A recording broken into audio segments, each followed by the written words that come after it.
Ready for a journey into the unknown? Let's uncover the hidden secrets of UFOs from World War II to the present day. Are you ready to explore the boundaries of mystery? Have you ever spotted something peculiar hovering in the vast sky? Maybe, in the cloak of night, you noticed a luminescent sphere tracing an erratic path among the stars? Or during the reign of day, have you sighted a silently hovering metallic disk? Perhaps even encountered a craft so close that its structure was discernible. You're not alone in your experiences. Many refer to such sightings as UFOs, unidentified flying objects. However, in contemporary discussions, UFO is a term that's becoming antiquated. Even NASA has adopted a newer, more traditional terminology, Unidentified Aerial Phenomenon, or UAP.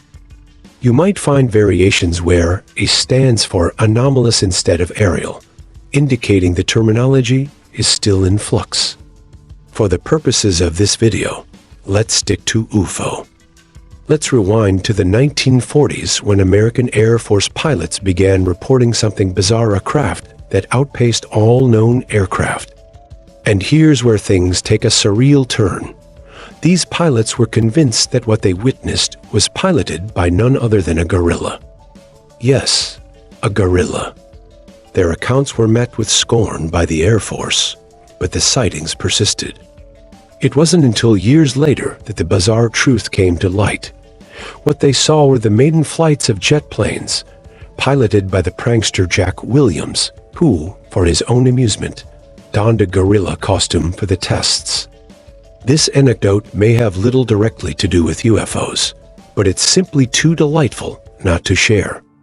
The subject of UFOs is immensely loaded with opinions and varied theories. Some firmly believe in their extraterrestrial origins, others advocate for more earthly explanations. Let the journey into this enigmatic realm begin. What truth lies beneath the UFO enigma? Public investigative bodies from the recent NASA Independent Committee to the iconic mid-20th century Blue Book Project have teased out some common threads in their investigations. Firstly, we understand that most UFO sightings can be attributed to natural phenomena. This is an undeniable reality, acknowledged even by those who dedicate their lives to studying UFOs from an extraterrestrial perspective. Secondly, a small yet significant portion of these reports presents us with genuine puzzle situations that challenge our current understanding of the world. These are the true unidentified flying objects, remarkable sightings corroborated by credible witnesses. Thirdly, we face the formidable challenge of studying these occurrences with the rigor they deserve, not only due to social stigma, but also due to a scarcity of high-quality data. It is this third obstacle that sets the stage for our conversation today. Attempting to discuss UFOs objectively in the current climate is a complex task, one that I'm eager to unravel. Let's be unequivocally clear. The research underpinning this video is a critical examination of official government documents from the United States regarding UFOs.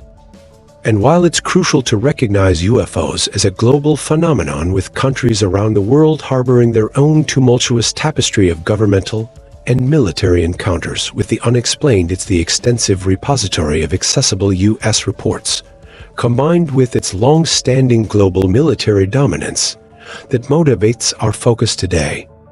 With this introduction made, we are now poised to tackle the saga of the Foo Fighters. The saga of mysterious aerial phenomena, tracing the legacy of the Foo Fighters.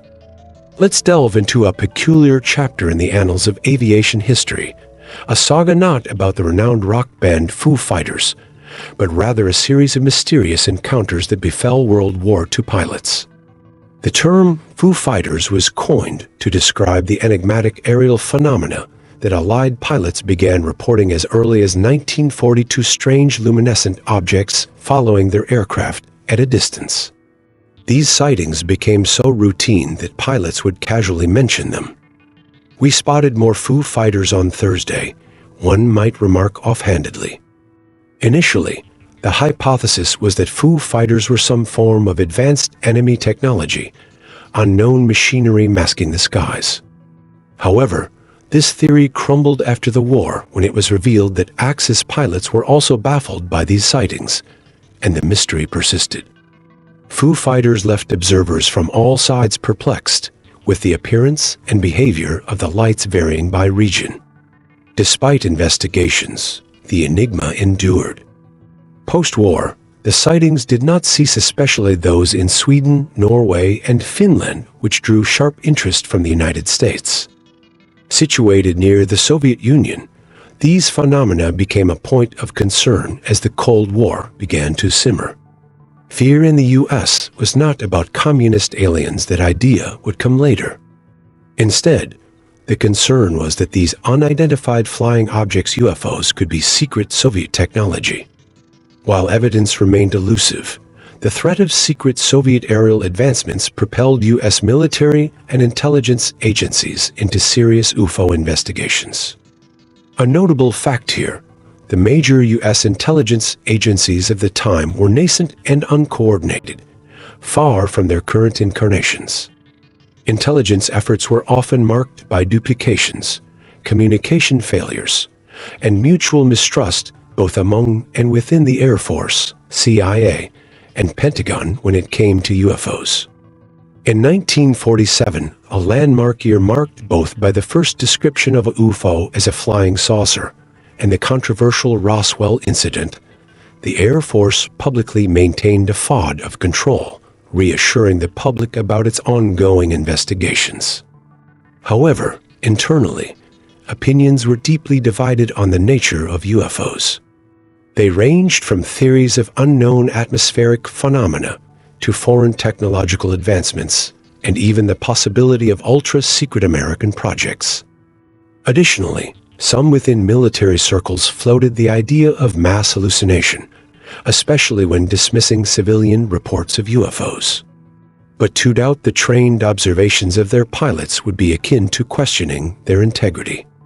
In the end, the only consensus in 1947 was that the UFO phenomenon warranted further investigation. The answers, it seemed, were still out there. Project Sign. The Dawn of UFO Investigation, 1948. In the year 1948, the stage was set for a centralized investigation of the enigmatic phenomenon of unidentified flying objects, UFOs, with the inception of Project Sign. The creation of this project was driven, in part, by the tragic death of an American pilot, the first fatality attributed to UFOs. This pilot perished while relentlessly pursuing what he believed to be a UFO, an object that, ironically, was likely nothing more than a clandestine government experiment known as the Skyhook balloon. The loss highlighted a critical deficiency within the American intelligence apparatus: a lack of cohesion. Had there been effective interagency communication, such an incident could have been avoided. Further illustrating this disconnect, details of another secret balloon project intended for espionage against the Soviets leaked into the mainstream, being published in a popular magazine as a potential explanation for UFO sightings, information even operatives within Project Sign were unaware of.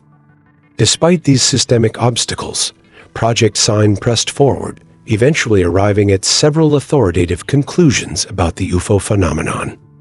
Its findings were unequivocal. Certain UFOs were real, constituting a genuine enigma that challenged simple dismissal as hallucination or misidentification by credentialed observers. By the end of 1948, Project Sign entertained an innovative hypothesis. Could these UFOs actually be vehicles of extraterrestrial origin? The mere contemplation of such a notion marked the cradle of the alien hypothesis and had an electrifying effect. This conjecture became entrenched in the public consciousness with indelible permanence. The Pentagon, in turn, reacted to this dramatic proposal with a missive that subtly discredited the extraterrestrial theory, emphasizing the unresolved nature of the origins of UFOs. The final intelligence report from the Air Force in 1948 acknowledged only two possibilities. These were either new, secret aircraft projects, American or possibly Soviet. However, behind the scenes, Project Sign remained open-minded, categorically refusing to dismiss any plausible theory a priori, including the possibility of alien craft. Their intellectual curiosity marked the beginning of humanity's ongoing quest to unravel the mysteries that extend beyond our earthly confines. Project Sign was discontinued and replaced by Project Grudge, due to the insistence on the UFO issue. Sign's final report, kept secret in early 1949, did not entertain the alien hypothesis. Grudge, Sign's successor, adopted a hostile stance towards new UFO hypotheses, particularly the alien hypothesis. It focused on finding natural explanations for UFO reports, culminating in the freezing of public reports in 1950. Subsequently, Project Blue Book resumed the reports, maintaining the approach of seeking natural explanations and avoiding labeling observations as genuine UFOs. The controversy surrounding UFOs reached its apex, with 5 divergent opinions advocated by different military and civilian groups. While some believed that all UFOs could be identified with enough information, others considered UFOs to represent an unknown but non-threatening phenomenon.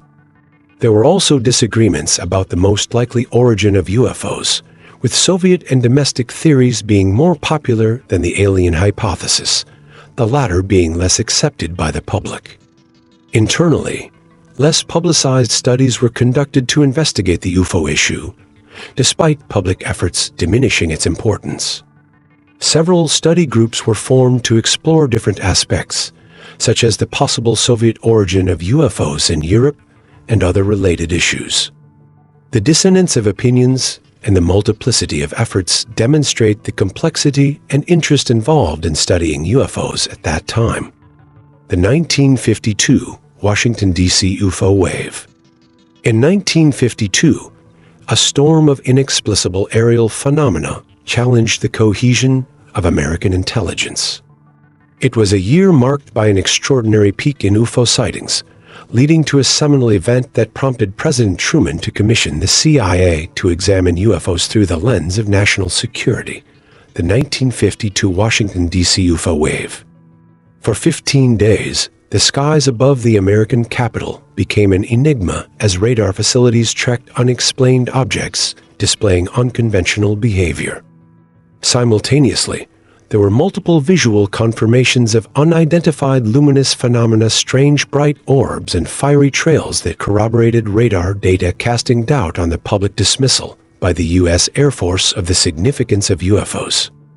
Adding to public discomfort were murmurs spreading across the nation, prompting the need for an official response to address the UFO enigma. Behind the scenes, a more sinister theory emerged, unsettling the intelligence community: the contemplation that UFOs could be the vanguard of psychological warfare by the Soviets, crafted to erode American confidence in its defenses and governance. At the core of this theory lay a shrewd observation. While global news feeds were teeming with UFO reports in 1952, the Soviet press remained conspicuously silent, suggesting state censorship and, by extension, possible complicity in these manifestations. Was this a strategic move by the USSR to instill fear and social instability while shielding its own population from similar unrest? In the subsequent years, the psychological warfare hypothesis lost momentum as UFOs continued to be a worldwide enigma, manifesting even within the Soviet Union without discernible cause. However, in the charged climate of 1952, it had enough gravity to influence American military decision-making. Post-1952, the focus of U.S. intelligence on UFOs shifted, not towards elucidation, but towards public pacification, guarding against potential psychological assault. Unraveling the UFO enigma receded as a secondary goal for the Air Force, overshadowed by the need to allay public concern. General Sanford's press briefings epitomized this approach, as he downplayed the gravity of the events and ridiculed inquisitive reporters. This combination of dismissal and ridicule proved effective, cultivating a stigma around the UFO issue. By the late 1950s, the seriousness of UFOs was met with disdain. However, beyond public outreach, President Truman's directive to the CIA was unequivocal: take UFOs seriously. This division highlighted a striking contrast between the presentation of UFOs to the public and the internal deliberations within the intelligence community. The twin intelligences. Power corridors within the CIA branched out into two distinct research factions. The first, more visible, under the guidance of Ray Gordon, relied on data collected by the US Air Force, ultimately echoing the public narrative that UFO sightings were inconsequential anomalies. The second faction, led by the agency's deputy director, Marshall Shadwell, operated in the shadows. Rumors and evidence suggest that incidents of intriguing UFO substance were not forwarded to Gordon's team, but to Shadwell's clandestine collective. The precise scope of Shadwell's operations remains shrouded in opacity. However, in his initial September 1952 report on UFOs, which followed the Washington Flap incident, Shadwell presented a perspective, tacitly acknowledging the USAF's dismissal of UFOs as a non-issue. He portrayed this stance as rooted in good faith, but hampered by investigative inadequacy. For Shadwell, the Air Force's premature conclusions meant not so much a conspiracy, but rather a lack of thorough military intelligence. In the report, he noted that the UFO phenomenon seemed to be a global enigma, with a non-trivial portion of incidents defying even the most rigorous scrutiny. The field, fraught with stigma and preconceived biases, was, according to Shadwell, worthy of rigorous and impartial research. Despite the incisive nature of these claims, it seemed that proposals for deeper investigation were largely ignored. The grim economic calculus of the Cold War era deemed every penny spent on UFOs as a penny withheld from preparations for a potential nuclear standoff with the Soviet Union. The origin story of UFOs, therefore, is woven with threads of controversy, dividing American intelligence at its core. The crux of the matter lies in the glaring contrast between the trivialization of UFOs in public discourse and their internal consideration as phenomena worthy of scientific pursuit. I confess, delving into this dichotomy cannot help but stir conspiratorial curiosity. Perhaps there exists, shrouded in utmost secrecy, a project that unearthed much more than what has been shared with the public. So let's venture into the realm of conspiracy, pondering whether the secrets kept about UFOs are intertwined with clandestine military operations, extraterrestrial origins, or something entirely unforeseen. Conspiracies surrounding UFOs. The plots of UFO conspiracies stretch across countless decades, shrouded in the same veil of mystery they were in 1953. The subject remains laden with social stigma, skirting the edges of private investigation and periodically capturing public fascination, only to be suffocated by vague dismissals from the government or military. Discourse on unidentified flying objects often faces public ridicule, being banished to the fringes of serious consideration. And so, the seeds of conspiracy theories are sown. The most trodden hypothesis suggests that these UFOs are a series of astronomical phenomena still escaping our understanding, capable of confounding both radars and man. However, if this is the extent of the mystery, the question arises, why then have UFOs become sanctioned as taboo topics? The narrative harks back to the 1950s when American military communication strategies labeled UFOs as clandestine Soviet psychological warfare, sealing the subject in a vault of secrecy that has yet to be unlocked with genuine intention and investigation. But look beneath the surface, and you'll find accounts of select intelligence factions groups led by individuals like Poisson and Shadwell delving deeper into the enigma, regardless of public eyes. It is whispered that the American military may have kept a furtive linkage with private UFO investigation groups during the 1950s and 60s, but any truths unearthed never saw the light of day. Here, I lend my voice to the whispers of conspiracy, for in the socio-cultural fabric of the UFO phenomenon, conspiracies are deeply woven into the plot. If secrets indeed exist within this narrative, they are guarded with impenetrable skill. Only fragmented reports exist, with inconsistencies and unverifiable claims muddying the waters and occasionally blatant lies being easily debunked, such as the notorious American alien autopsies. However, if such clandestine knowledge exists, it is held by a select few. Consider World War I's Bletchley Park an ultra-secret hub of activity, yet a truth guarded by 2,000 souls inevitably leaked to the press and foreign spies. If there is a deep secret about UFOs, it is kept by a handful, certainly not by expansive agencies like NASA or high-ranking public officials. As the Manhattan Project illustrated, scientists are not vaults for secrets. Keeping a secret is keeping a small circle. The United States possesses mechanisms for ultra-secret initiatives shielded from high-level scrutiny. These are the so-called special access programs, some of which the president himself may be unaware of. Indeed, there has been considerable debate about shadowy projects consuming budgets beneath the shadows of accountability.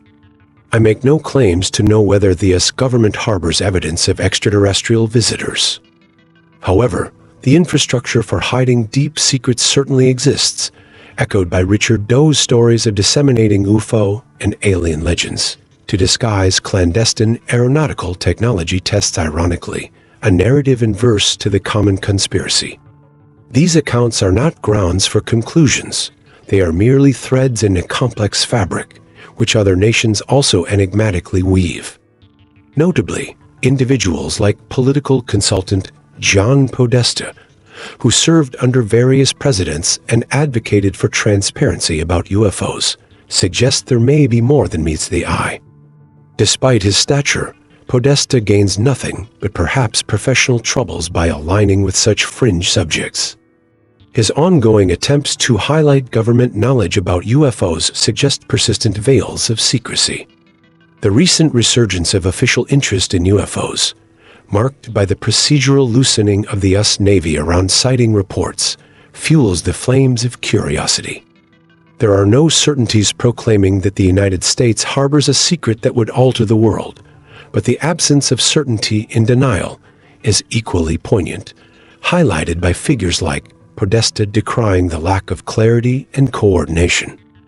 Such tensions pave the way for NASA's Unidentified Aerial Phenomena Independent Study Committee in 2023, an endeavor that may yet etch new truths into the annals of this perennial enigma. NASA's Unidentified Aerial Phenomena Task Force in 2023. Let's cut to the chase. NASA's panel has concluded that a definitive, albeit small fraction of unidentified aerial phenomena, UAP, cannot be explained by any known occurrences. We're looking at approximately 2%. What this essentially implies is that these phenomena remain unexplained, not necessarily extraterrestrial, but simply unidentified. The purpose of NASA's investigative body was to extract knowledge from hitherto classified data sources on these mysterious sightings and make recommendations on how to gain further insights. Their mission was twofold: to pinpoint the prevailing obstacles hindering public knowledge about UAPs and to devise strategies for overcoming these hurdles. NASA's committee shed light on the social, bureaucratic, and technical constraints in our current understanding. Socially speaking, the stigma surrounding UAPs as mere frivolities obstructs the collection of reports and data gathering through experiments or digital captures by individuals. This same stigma dissuades scientists from seriously exploring this domain. Recalling the circumstances of the 1960s, when an astronomical consultant for Project Blue Book conducted a poll among astronomers who briefly contemplated UAPs but shied away from public discourse due to fear of ridicule. Scientists apprehensive about probing the unknown due to stigma is a profound contradiction to the principles of empirical investigation. The NASA report strongly calls for a reassessment of this social stigma to foster an environment conducive to scientific study. On the bureaucratic front, the veil of secrecy over the data presents a substantial blockade. Primarily, information from military sources on UAPs is shrouded in secrecy, attributed more to the sensitive nature of capture technology than to the data itself. For example, if a sophisticated sensor aboard a fighter jet captures a mundane image, it is still classified not because of the subject, but due to the confidential status of the camera itself. This prevents foreign powers from identifying vulnerabilities in American defense technology. However, the upside lies in NASA's innovative proposal, potentially heralding the first significant paradigm shift in UAP research in 7 decades. NASA advocates for transforming UAP observation into a legitimate scientific endeavor. This entails creating specialized detection systems, explicitly calibrated for UAP studies with civilian origins, thus democratizing data acquisition and removing it from the exclusive domain of military and intelligence sectors. Imagine a future where UAPs are investigated with the same rigor as any scientific phenomenon. By analyzing routine air traffic and phenomena with radars, cameras, and passive sensors to establish a database of the mundane, any deviation triggers sophisticated surveillance, intentionally accumulating UAP data. Moreover, this information could be cross-referenced with weather reports, civil aviation, and eyewitness accounts from amateur sky observers, ambitiously converting UAPs from marginal theory to a subject of credible scientific inquiry, akin to detecting rare particles in physics experiments. By adopting the committee's suggestions, NASA could usher in a new era where UAPs transition into a respected and genuine research domain, effectively altering the public perception that has been stagnant for most of a century. Hungry for more? Subscribe now and share your own stories and curiosities in the comments.